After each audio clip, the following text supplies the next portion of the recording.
Amoebic മസ്തിഷ്ക ജ്വരം ബാധിച്ച് മരിച്ച രണ്ടുപേരുടെയും നില വളരെ ഗുരുതരമായിരുന്നുവെന്ന് Kozhikode medical college principal doctor Sajith Kumar പറയുന്നു. 3 മാസം പ്രായമുള്ള കുഞ്ഞ് അഡ്മിറ്റായത് മുതൽ വെന്റിലേറ്ററിലായിരുന്നു. നിലവിൽ 10 പേർ ഇപ്പോൾ ചികിത്സയിലുണ്ട്. ഇതിൽ 2 പേരുടെ നില ഇപ്പോഴും ഗുരുതരമാണെന്നും മെഡിക്കൽ കോളേജ് പ്രിൻസിപ്പൽ പറഞ്ഞു. റംലയും കുട്ടിയും ഏതാണ്ട് ഒരേ ദിവസമാണ് കോഴിക്കോട് മെഡിക്കൽ കോളേജിൽ അഡ്മിറ്റ് ചെയ്തത്. 3 മാസം പ്രായമേ ഉള്ളൂ. കുട്ടി വരുന്നപ്പോൾ തന്നെ അബോധാവസ്ഥയിലാണ് നമ്മൾ അഡ്മിറ്റ് ചെയ്യുന്നത്. അങ്ങനെയാണ് വെന്റിലേറ്ററിൽ നമ്മൾ ആക്കേണ്ടി വന്നത്. നിലവിൽ ഇപ്പോൾ 10 പേരാണുള്ളത്. MCHലുള്ള 2 രോഗികൾ കുറച്ചുകൂടി സീരിയസ് കണ്ടീഷനിലാണ് ഉള്ളത്. അവർക്ക് പല അസുഖങ്ങളും നേരത്തെ ഉള്ളതാണ്. കോഴിക്കോട് നിന്ന് നിഖിൽ പ്രമേഷ് വിവരങ്ങളുമായി ചേരുന്നു. നിഖിൽ, യഥാർത്ഥത്തിൽ കുഞ്ഞും ഒരു വീട്ടമ്മയുമാണല്ലോ ഇപ്പോൾ മരിച്ചത്. അവരുടെ നില ഗുരുതരമായിരുന്നു എന്നാണോ പ്രിൻസിപ്പൽ പറയുന്നത്?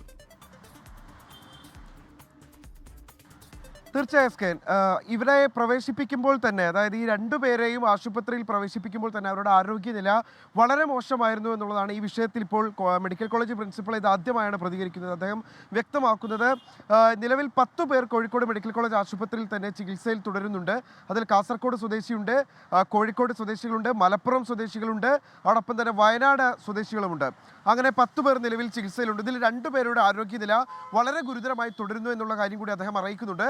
ഏറ്റവും മികച്ച ചികിത്സയാണ് അവർക്ക് സംസ്ഥാനം നൽകിപ്പോരുന്നത്. ഒരുപക്ഷെ പുറത്തു നിന്നുള്ള ഇമ്പോർട്ടഡ് മരുന്നുകളടക്കം ആരോഗ്യമന്ത്രി വീണ ജോർജ് പ്രത്യേക താല്പര്യമെടുത്ത് ഇവിടേക്ക് മരുന്നുകൾ എത്തിക്കുകയും അവർക്കത് നൽകി വരുന്നുമുണ്ട്. അത്തരത്തിൽ ഏറ്റവും മികച്ച ചികിത്സ ലഭ്യമാക്കി വരുന്നുണ്ട്. 97% ഇതിൻ്റെ മരണനിരക്ക്. ആ ഘട്ടത്തിൽ പോലും പരമാവധി ആളുകളെ ഈ രോഗത്തിൽ നിന്ന് മുക്തരാക്കാൻ നമുക്ക് സാധിക്കുന്നുണ്ട് എന്നുകൂടി അദ്ദേഹം പറഞ്ഞു വെക്കുകയാണ്. എന്തായാലും വലിയ ആത്മവിശ്വാസത്തിൽ തന്നെയാണ് ഇവിടെയുള്ള ഡോക്ടർമാർ. ഈ കഴിഞ്ഞ 28 ദിവസമായി ഈ കുട്ടി, അതായത് 3 മാസം പ്രായമുള്ള ഈ കുഞ്ഞ് ഇവിടെ ചികിത്സയിൽ തുടരുകയായിരുന്നു. എത്തിയപ്പോൾ തന്നെ ഈ കുഞ്ഞ് ഈ വെന്റിലേറ്ററിലായിരുന്നു കുട്ടിയെ പ്രവേശിപ്പിച്ചിരുന്നത്.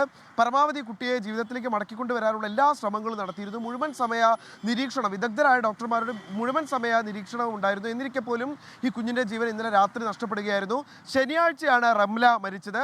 അവർ വേങ്ങര സ്വദേശിയാണ്. അവർക്കും ഈ പറഞ്ഞതുപോലെ മറ്റ് അസുഖങ്ങൾ, വളരെ രൂക്ഷമായ തരത്തിലുള്ള മറ്റ് അസുഖങ്ങൾ ഉണ്ടായിരുന്നു. അതിനിടയിൽ ഈ അമീബിക് മസ്തിഷ്ക ജ്വരം കൂടി ബാധിച്ചതോടുകൂടി അവരുടെ ജീവൻ നഷ്ടമാകുന്ന സാഹചര്യം ഉണ്ടാവുകയായിരുന്നു. എന്തായാലും പ്രതിരോധ പ്രവർത്തനങ്ങൾ ഒരു ഭാഗത്ത് സജീവമായി പുരോഗമിക്കുമ്പോൾ ആരോഗ്യരംഗത്ത് വളരെ കൃത്യമായൊരു പ്രോട്ടോകോൾ ഫോളോ ചെയ്തുകൊണ്ട് പരമാവധി രോഗികളെ ഇതിൽ നിന്ന് അവരെ രോഗമുക്തരാക്കുന്നതിന് വേണ്ടിയിട്ടുള്ള നടപടികൾ സംസ്ഥാനം സ്വീകരിക്കുന്നുണ്ട് എന്നുള്ളതാണ് അവർ വ്യക്തമാക്കുന്നത്. എന്തായാലും 10 പേർ നിലവിൽ കോഴിക്കോട് മെഡിക്കൽ കോളേജ് ആശുപത്രിയിൽ തന്നെ ഇപ്പോൾ ചികിത്സയിൽ തുടരുന്നുണ്ട്.